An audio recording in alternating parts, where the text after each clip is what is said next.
بسم اللہ الرحمن الرحیم۔ السلام علیکم ناظرین، میں طارق اسماعیل ساگر آپ کی خدمت میں کچھ اہم گزارشات کے ساتھ۔ ناظرین کرام، آپ نے دیکھا کہ عید سے پہلے سے ہی افغانستان کی طرف سے پاکستان میں ایگریشن بڑھتی چلی جا رہی ہے۔ افغانستان کی طرف سے یہ سلسلہ کچھ عرصے سے بند تھا، جب سے پاکستان نے باربڈ وائر وغیرہ لگائی ہے معاملات ذرا قابو میں تھے، لیکن دہشت گردی میں مسلسل اضافے کی کوششیں جاری ہیں، پاکستان کے اندر بھی اور پاکستان کے باہر بھی۔ اور اب جتنی بھی دہشت گردی ہو رہی ہے وہ سب کے ڈانڈے جو ہیں افغانستان سے ہی ملتے ہیں، افغانستان سے ہی جو لوگ آتے ہیں وہی ادھر دہشت گردی کرتے ہیں۔ یہ جو عید سے ایک روز پہلے پی ٹی ایم کی مدد سے خونی ڈرامہ رچانے کی کوشش کی گئی تھی، وہ تو ہو گیا ناکام۔ اب بات سیدھی ہے جی، انڈیا کو جو جوتے پڑ رہے ہیں چین سے، جو صورتحال اس خطے میں چین کے ہاتھوں امریکہ کی بنی ہوئی ہے، جس طرح روس اور چین نے مل کر ڈالر کی تجارت ختم کر کے یوان میں تجارت کرنے کا فیصلہ کر لیا ہے، مقامی کرنسی میں فیصلہ کر لیا ہے، اور چین بہت تیزی سے اس تحریک میں آگے بڑھ رہا ہے کہ وہ ڈالر کا ٹنٹا ہی دنیا سے مکا دے۔ ایران کے ساتھ اس نے جو تجارت شروع کی ہے، جو تیل کا اس کا پیکٹ ہو گیا ہو، اور جس طرح اب گوادر بھی ایکٹیویٹ ہونی شروع ہو گئی ہے، یہ صورتحال اسرائیل، امریکہ، انڈیا، ان تینوں کے لیے قابل برداشت نہیں۔ سوال ہی نہیں پیدا ہوتا وہ ہمیں اس طرح آزاد چھوڑ دیں گے کہ ہم ان کے کلیجے پہ خنجر چلاتے رہیں بیٹھ کے۔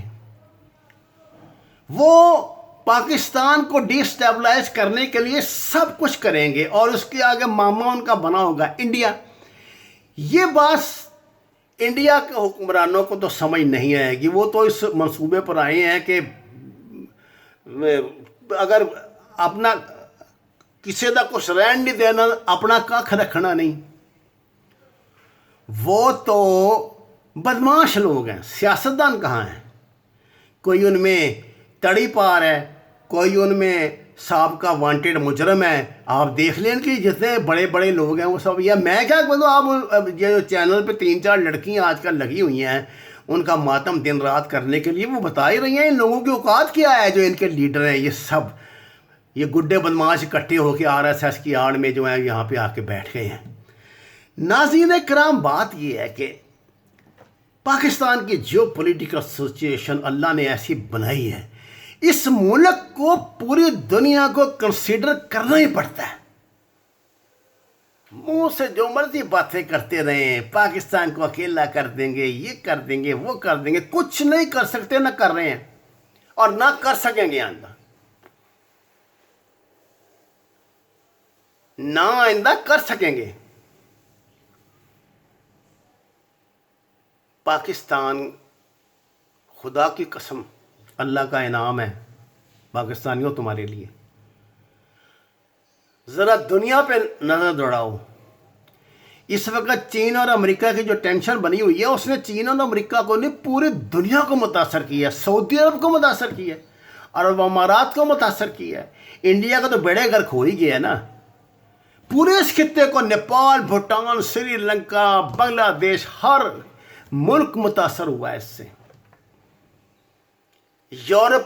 یورپین ممالک میں 2 واضح گروپ آ گئے ہیں سامنے۔ ایک گروپ جو ہے وہ کہہ رہا ہے کہ اس کی جو کرنسی ہے ان کی یورپین کی، اس میں ایران نے آفر دیا کہ آپ اس میں ہم سے کریں تجارت، ہم سے تیل خریدیں۔ اب امریکہ کس طرح دنیا کو دبا کے رکھے گا؟ اور جو حرکتیں آج کل اللہ ماشاء اللہ امریکن صدر ٹرمپ کی طرف سے ہو رہی ہیں، وہ ایک نیم پاگل آدمی کا کردار دنیا کے سامنے ادا کر رہے ہیں۔ ان کی اپنے ملک کا میڈیا کی یہ ورڈنگ ہے، میں تو نہیں کہہ رہا۔ جس طرح کے وہ بیانات دے رہے ہیں، جس طرح کی وہ حرکتیں کر رہے ہیں، اس سے کیا تاثر امریکنوں پہ کیا تاثر جا رہا ہے؟ یہ تو چھوڑیے نا آج کی دنیا، یہ تو فراڈ ہے، جمہوریت ممکن ہے وہ کل کو پھر امریکہ کے صدر بن جائیں، کیونکہ یہ فیصلہ امریکن ووٹروں نے نہیں کرنا، یہ فیصلہ تو کہیں اور ہو رہا ہے۔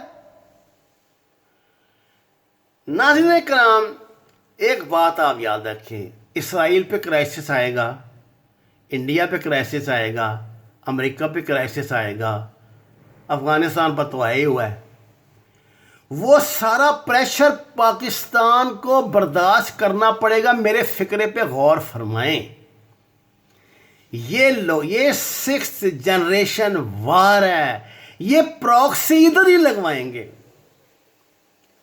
انڈیا جوتے کھا رہا ہے ہر طرف سے، یہ وہ پرانے انہوں نے انجن بھر اس میں لگا کے نا، رافیل میں انہوں نے ان کو دے دیا 4-5 جہاز، ان بیوقوفوں کو جیسے غریب کے گھر نہ کوئی ہاتھی باندھ جائے نا آ کے، یہ حال انڈیا کا ہوا ہے۔ یہ نہ وہ ان کے پائلٹ اس قابل ہیں کہ اس کو اڑا سکے، نہ لڑا سکتے ہیں۔ دیکھیے ایک اصول ہے یہ جنگ کا کہ مین بیہائنڈ دی گن ہوتا ہے، گن کی اہمیت نہیں ہے، اس کے پیچھے ہوئے بندے کی اہمیت ہے جو اس کے پیچھے بیٹھا ہے، اس بندے کی اہمیت ہے۔ جو کچھ کرنا اس بندے نے کرنا، اس گن نے نہیں کرنا، وہ تو چلے گی تو کرے گی، تو جو چلانے والے کی انگوٹھا ہی نہیں چل رہا، انگلی نہیں چل رہی، تو وہ کیا کرے گا؟ اس لیے یہ نیچرلی ہم اس کے لیے ذہنی طور پہ تیار ہیں۔ افغانستان کی طرف سے جو انفلٹریشن ہو رہی ہے اور یہ کون سی ایجنسیاں کرا رہی ہیں، کیا گیم ہو رہی ہے، یہ سمجھ ہے پاکستان کو۔ لیکن ایک بات میں بتا دوں، یہ جتنی طاقتیں ہیں نا، جو مرضی کریے، ان کا پے بیک ٹائم آ گیا ہے، امریکہ کا بھی، اسرائیل کا بھی۔ میں بڑی بات کر رہا ہوں، چھوٹا منہ، لیکن کبھی یہ بات آپ کو یاد آئے گی کہ اس فقیر نے کیا کہہ دیا تھا۔ انڈیا کا تو آ ہی چکا ہے، وَمَا عَلَيْنَا إِلَّا الْبَلَاغُ الْمُبِينُ۔ ناظرین، آپ سے درخواست ہے قرآن اور نماز سے رشتہ مضبوط رکھیں، اپنے گھروں میں جتنی جگہ ممکن ہو سبزیاں کاشت کریں، پھلدار درخت کاشت کریں، سایہ دار درخت کاشت کریں، اور ہمارے اس چینل کو ضرور سبسکرائب کریں۔ میں نے آپ سے کبھی نہیں کہا، لیکن مجھے کسی نے بتایا کہ آپ یہ بھی کہہ دیا کریں کہ لائکس بھی دیا کریں۔ آپ کا بہت شکریہ۔